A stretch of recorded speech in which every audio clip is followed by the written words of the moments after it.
And I'm pushing us live. All right. Tell me when.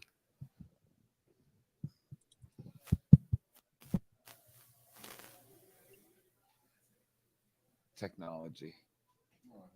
It's the future. So which one of y'all are the horror fans? She is. That's funny. Oh, I got to ask her the questions. We need to switch spaces then. Would you like to sit up and you can do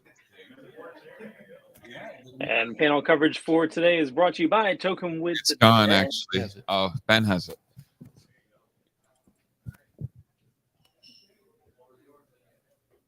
But We are live. Here we go. turn our lights. We are live, Oh, Jar we're Jar. live. Hey, Yes. welcome back to Tidewater Horror Convention. We're now here with Aj Stoan, the face of Leatherface from Texas Chainsaw 3D. I like your face. Thank you. I like yours. What about my face? Oh, and I'm with I love Jeff. your face. Can I have it? No. Okay. All right, we're going to get right to the questions. If first, anybody out there, you can ask questions. People on the internet, please ask questions as well, or else my questions, they get weird, and I don't know if AJ will kill me. This is my first time talking to him. So just so you know, I don't ask the normal questions. They're a little bit odd sometimes. Well, right off the Nothing- bat, you're okay. I Okay. don't really kill people. I just play one on TV. Okay. He Well, wears I've them. seen some of your test reels. You're kind of a scary guy there. Like, You know, it's actually pretty funny because I was doing this. I did this one Scrabble commercial, right? And they had this guy who you can find it on YouTube, and this guy that was sitting across from me. Whenever I had to go into, are you talking to me? Right. Yeah. And really get into it. The dude shit his pants or pooped his pants. This is PG-13. oh yeah, Yeah, we're we're supposed to be, we we're got in supposed to be trouble, but PG. you're allowed to do whatever you want. Yeah, You can't get in he trouble. couldn't finish. He's like, dude, you keep scaring the crap out of me, man. You're just scaring the crap out of me. I'm like, dude, I love you. I'm just playing. It's acting. He's like, but you're scaring the crap out of me. You know. So. All right. So all right, you're the face of Leatherface. How? Well, Let's get into the face process. of Texas Chainsaw Chainsaw. 3D. 3D Leatherface. They call you up. We want you to do this. What do you say? I said no. Well, now the interview's over. It wasn't. It wasn't. I was already involved in other business at Yeah. the time. So, but then you got the call back. I got the call back, but it wasn't for that. It was to actually. We just talked about this. We just had a conversation Yes. about this. All right, and you're asking me. I'm about not going to this. go that far. Okay. Well, they did. They contacted me back to do the promotional marketing campaign with Lionsgate. This is when Lionsgate had came on to the movie. Yeah. Okay. The movie was actually dead. All right. The movie would not have went anywhere. It would not have been anything. It would not have legs if it wasn't for Lionsgate buying it up and dumping the tens of millions of dollars into it for all the marketing and everything. And then that's where I came in. So How has that made like life since then? You're now like people come to the cons and you're Leatherface. well, I will tell you, How do they react to I it? will tell you the absolute truth. Okay. I've done a lot of movies over 30 years. Okay. About 30 of them over 30 years. Yeah. Okay. Doing the parts of that movie that I did, okay, doing all the promotional, the 3D, the billboards, all of that, super cool, but it was a job. Yeah. Now, as soon as I finished it, I went to the next job. Yeah. Now, for that many years, Kind of like a carpenter. yeah, but you for do the that job many and- years, nothing really happened with it. Okay. And just, I remember when we did it, I was with a lot of my friends on Hollywood Boulevard, and there's this big ass billboard up there, the exact poster, everything that you see. And I'm just like, no shit. Right. Hey, I was that's like, me. that's pretty cool. Right. So, but It was just a job, and I moved on from it. Now, a few years later, after that, the debut. I didn't even watch the movie until a couple years ago. Okay, and I really wasn't into horror movies, Yeah. right? Even when we did the premiere and stuff like that, I showed up at the end, and I'm like, yeah, because I didn't want to watch the movie, but I never went around saying, oh, I did this or I did that. And many, many years went by. It's just nothing until one day I was with a man named Stan Lee. I know that name. I'm a dork. And him and That's like my dad. Him and I were in Malibu. Okay. And, he's there, he's enjoying it. Yeah, he does. Of course, I'm a super fan, and then we got to talking and the things I did. And I asked him, because people come up to me and they're like, dude, we know you're Leatherface. Some come up to me for music. Some come up to me for stuff that I produce. Yeah. Some come up to me for other things. But they come up to me for that. And I really, I didn't know how to interact with them, I should say. So I was talking to Stan about it. And, he gave me probably the best advice. And I still carry it with me today. And he told me straight out, he said, boy, he said, to you, it's just a job. You moved on from it, but you can't ever change it. He said, to the fans and to the people, it's their life. And you have to accept that. Oh, it's true. So here I am now. I literally, what is this, 2022? Yeah. I literally agreed to do my very first convention, go out and actually meet fans last year. It took me that long to really, they asked me, I got a lot of invitations, and I always just thought it would come off kind of pompous, like you got a big head, you go out there, look at me. I never cared about that. Yeah. I never cared about that. And so I never did. But then a couple of my friends had found out. They'd known me a long time and didn't even know I did it. They didn't even know I do stuff, right? Because we do other business. And when they found out, they just wouldn't leave me alone. They just would not stop about it. And they're like, dude, it's like the law. It's the law. You have to go do it. You have to go meet these people. You have to let them see you. You have to let them talk to you, touch you, take pictures of you. It's the law. To some of us, you're right. like Are you enjoying a it, though? legend. Like, Are you enjoying it? To tell you the truth, The I feel very kind of ripped off because I've missed 10 years. So you are enjoying it. Yeah, I've missed 10 years of seeing the fans. I've missed 10 years of the love, 10 years of the people, 10 years of people who follow all of this. You can come in. And yeah, so I do. I feel like it made me feel bad at first after I did that first one, because I'm like, I saw so many people. I was just flabbergasted. I was in shock. I'm going to tell you the truth. Okay. I was like, wow, No, I do a lot of I felt bad. Comic-Cons, and this Well, is only my third. Thing. See, that's another thing. You brought up Comic-Con, right? Yeah. Another reason why I was down against it, because when you do movies and you're part of a franchise and you're part of things like that, it's written into your contract that you're going to go out here to these Comic-Cons, not get paid, not do anything. That's just part of the. You're going to be a figurine. It's the promotional for it. That's right. You're going to be there, right? You got to play the Hollywood game, right? Right. But in this case, in order to do that, like, we'll go out there, spend the day, we'll give you a couple $100, and I'm just like, I got better things to do. Like no. So it was turned off by it. Yeah. And then when my friends pushed me into it, and like I said, they said it's the law. That's when I had started meeting people that were on this circuit, people that I already knew, people that were in movies that I liked, that I watched, and I'm just like, no shit. Right. I'm just like, okay. And I did my first one in Tampa. Which one was it? It was Tampa Horror Convention or something like that, right? Don't shoot me, whoever you are. I apologize. I'll send you. You're getting hate mail tomorrow. I'll give you a picture, whatever. I'll take a selfie with you. I'm sorry. I think it's called the Tampa Horror Convention. The guy was very nice, and he also really loosened me up and just calmed me down, because I had certain things that just were in my mind of what to expect, and I was totally wrong.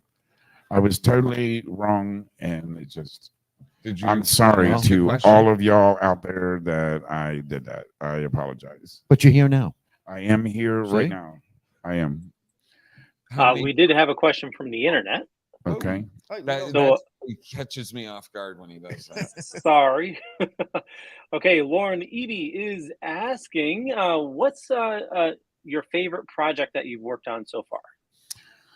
Ooh.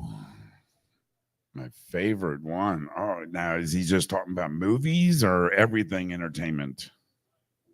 Probably everything. I would say entertainment. everything entertainment. Yeah. I will always fall back to my music. Yeah. I produce a lot of music.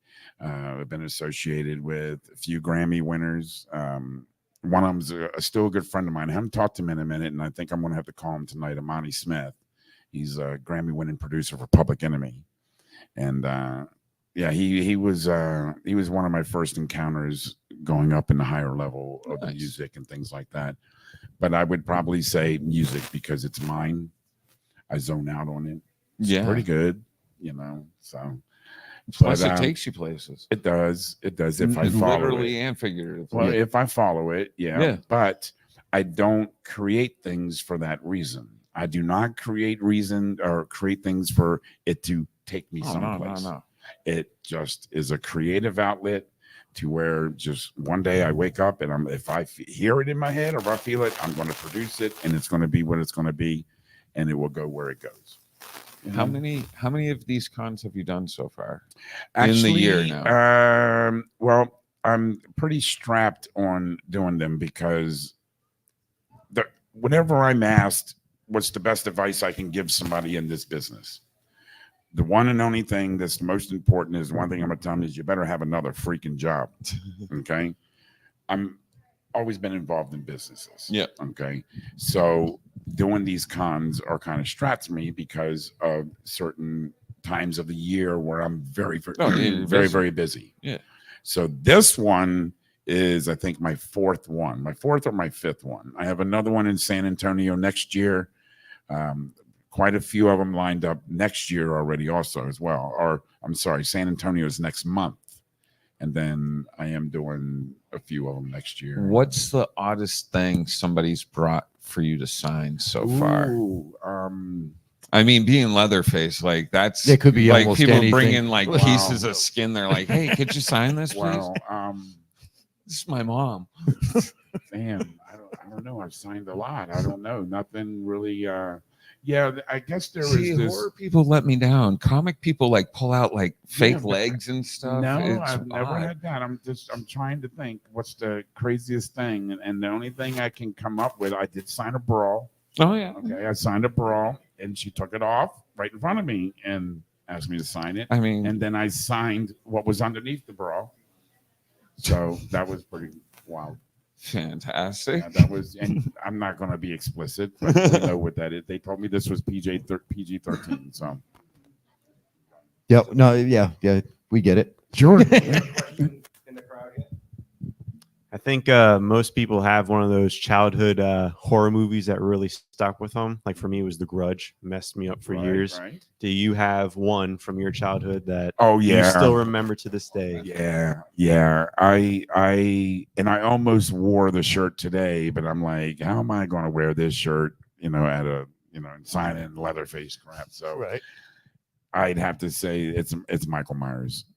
Nice. Halloween It's fan. I've done a couple cons with them, and I was I don't show it, but I was a little. That's the one that scared me. Fanboyed a little bit. Oh yeah, it scared me so much that I was like, I freak people out now because I just play the music like ling ling ling ling ling ling ling ling ling ling ling, because it's just creepy, man. But that's the one that got me. That's Well, you say about having a backup plan. One of my questions: if you weren't doing all the acting, what would be in the music? If you weren't so creative, what was the academic? well, See, I have a degree Were you gonna in swing a mechanical hammer? engineering. I have a degree in business management. I was in the military. I was doing computers before the world even knew what a home computer was. I was in the first Gulf War. So you really had plans. Look Oh, at this, yeah. ladies and gentlemen. I started off in radio, okay, in Washington, D.C. And I started off Hard market. doing comedy for a morning show. I was making funny, skits. When you listen to a morning show Yep. and then you hear a commercial, but it's a fake commercial, and you just laugh your ass the off. Morning Zoo, right? Okay, so that's where I started off, and then my voice took me into my first movie. I ran into somebody, and they're like, "Your voice is amazing. Let me get you in this movie." And that's when I wound up in Patriot Games. Nice. Mhm. That was like 1994. Mhm. So the first 5 movies that I ever Just from your voice. That's yeah, really the cool. first 5 movies that I was ever or 4 movies that I was ever associated with were filmed in Washington, D.C. I was already still a businessman then. I was already, had my own business and doing what I think. Actually, Tom Gwynn mentioned something about that. Location of where you kind of live is a lot to do with like getting these roles. It just happened. Yeah. And then, like I said, I was already acting anyways, because when you're doing funny commercials and skits and things like that, I'm changing my voice. I'm playing all the parts unless I cast them out and we do it. But so I was already, I've had a creative outlet since the age of 5. So it just took me there, and then I never really cared about it. I carried the checks around in my wallet and never cashed them for years because I never needed the money. I never did entertainment at all for money. It's a creative outlet. That's the only reason. I was at a bar one night, and matter of fact, Patriot Games was on the TV. I'm like, yeah, man, I was in that movie. He goes, no, you weren't. And I pulled out my wallet and said, there's a check from it right there. He's like, you didn't cash that? I'm like, no, I didn't need it. So, but yeah, for the longest time, I never cashed the checks, and I would get phone calls, and they're like Mr. Stone, is void after 180 days. Now I got to write you another check. I'm like, okay, man, I'll carry it around for another 6 months. So yeah, That's funny. And to this day, I still don't, except for music. But to this day, I don't do things for money. I don't get any satisfaction at all, and I mean zero, for being paid to do something that I absolutely love. Now it is a perk, but I choose not to use that money on bills or anything like that. I'll turn it back into the community. When Yeah. I was just going to say, why don't you just take the checks, cash them, and give them to well, I mean, people that need it, or I'm- organizations, and well, I do now. But You do now, yep. Younger, okay, your brain's not that developed yet. Okay, and well, it's I'm older. not- It's still not developed. Well, I mean, that's the only excuse that I can come up with. Okay, Yeah. I never thought that far ahead. I always had something going on in business to where, believe me, I was totally preoccupied. Believe me, I've been married 3 times. I'm definitely been preoccupied. But it wasn't, the stuff didn't end bad. It was good. It's not a bad thing. It was like 10 years apart. 10. Then I did another 10. Then I did another 10. Yeah. After 10, we're just like, hey, Yeah. Okay, it's cool. Nice. Yeah. We do have another question Still best from friends. the crowd. Hi, I got an. What's your name? My name's Scott. Hey, Scott, nice to meet you. Nice to meet you. You I should kinda be get- running the panels. We don't know how to do this. I kind of got like a 2-parter for you pertaining to Texas Chainsaw. Okay. So I was kind of wondering. I thought personally that the set pieces for the movie were pretty impressive, like the plantation setting and the fair setting. I thought that was really impressive. I just wanted to know your thoughts about how that actually was in person, and also kind of like how you felt during the iconic maybe slamming of the metal door scene in a Texas Chainsaw Massacre movie. Okay. Sort of how you felt. Well, during you know that there's 2 of us that played that role. Yeah. Okay. 2 of us played the role with Leatherface in that movie. All right. Dan Yeager was the one that got the credit for that movie. When a movie is created, before it even goes to action, all these things are registered with the Actors Guild, Writers Guild, Directors Guild, all the way down the line. And it's already on paper, credited out before even the first shoot. Okay. And especially if you come in on a movie that has already started, such as this one where I came in on the Lionsgate side, it is already in ink.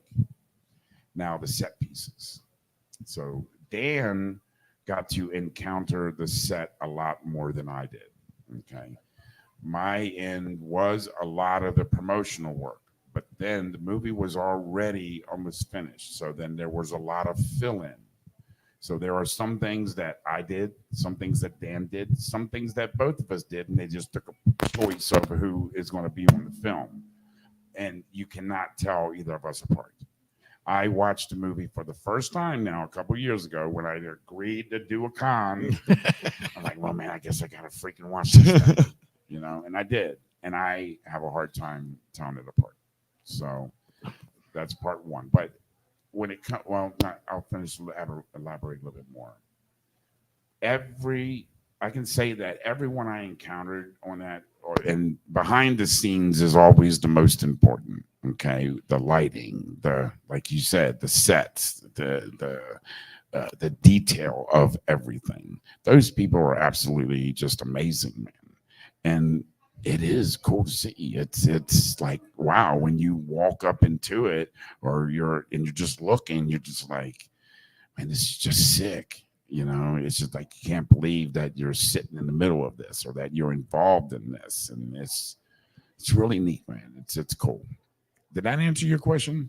Oh I just really enjoy seeing those types of sets and not seeing one in person, hearing Well, a lot maybe of your view mine, of it. but also a lot of my work, okay, was a lot of studio work.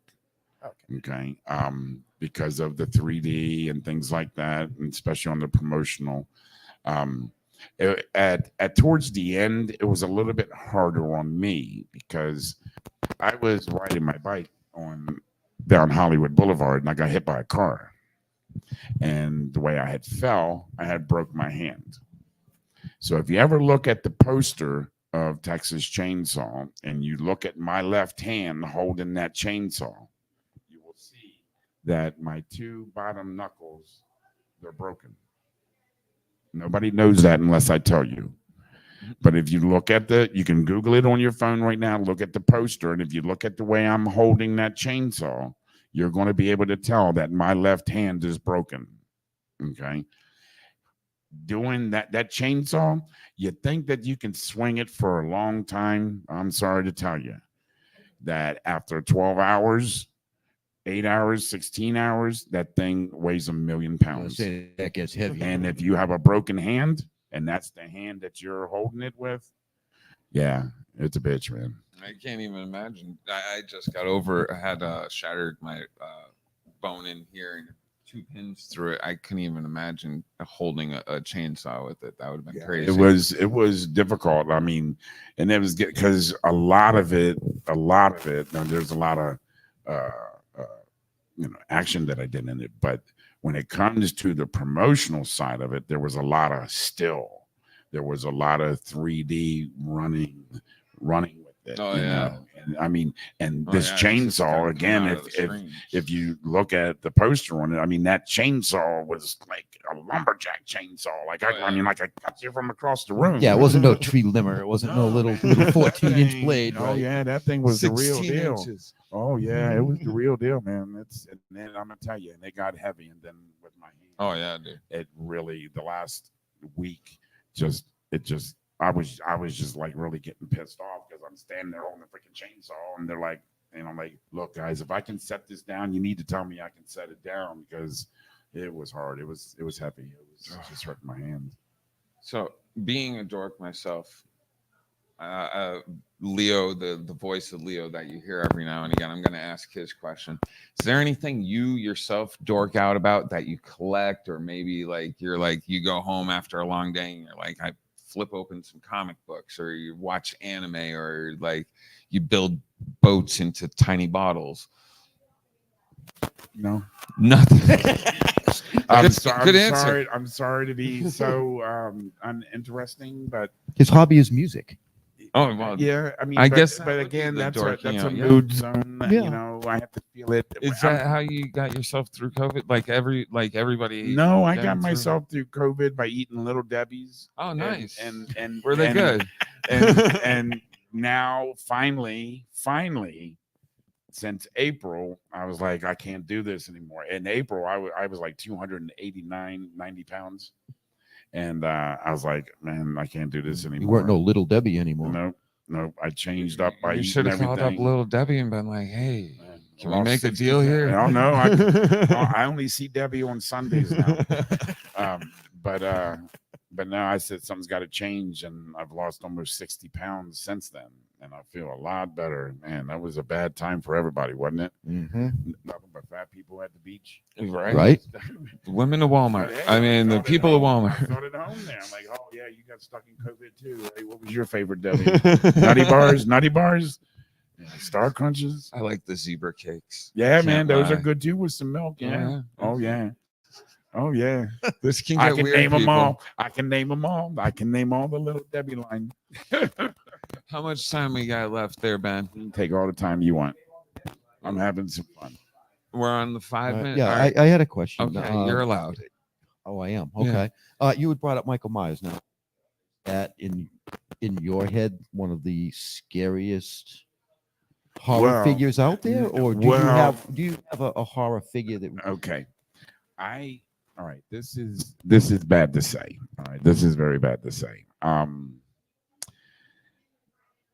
I'm not really in the horror movies, and that's a bad thing to say. I mean, that's At a like horror convention, Yeah, maybe. I mean, that's like walking up to Batman, and he's like, "Hold on, I'm gonna go rob this liquor store. I'll be right back." Okay, he's not really Batman. He's not a crime fighter, But I've really been. I like being scared. Okay, so I guess Michael Myers was just the first one. Okay. That's just the one that sticks with me. And I don't know if it was the music or what, because the music is just. But a couple years ago, I watched It Too.